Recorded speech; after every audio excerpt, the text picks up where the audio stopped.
Jets reportedly told Aaron Rodgers he couldn't appear on Pat McAfee Anymore, had to attend all practices before split. Aaron Rodgers missed a pair of mandatory practices with the Jets last season while he was on vacation in Egypt. The New York Jets apparently had several stipulations for Aaron Rodgers if they were going to move forward together into 2025. While it doesn't matter much now, considering the two sides have already agreed to part ways, it seems that new head coach Aaron Glenn and general manager Darren Mauji were trying to rein in the outspoken quarterback. According to The Athletic's Diana Rossini, there were two major requirements that the Jets had for Rodgers. One of them seemed simple enough: he had to attend all mandatory practices. While that feels like a given, Rodgers actually missed a pair of minicamp practices last summer while on vacation in Egypt.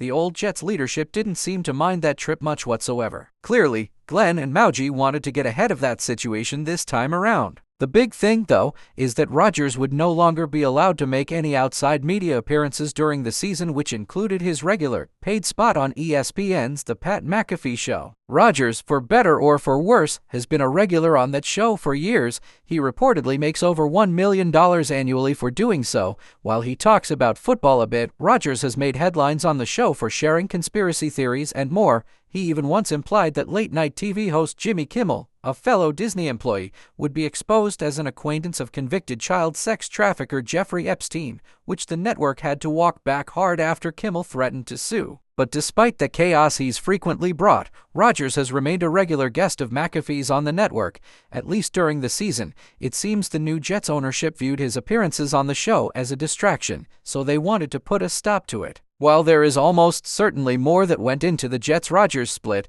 these two reported new rules are sure to have played a part. Rodgers threw for 3,897 yards with 28 touchdowns and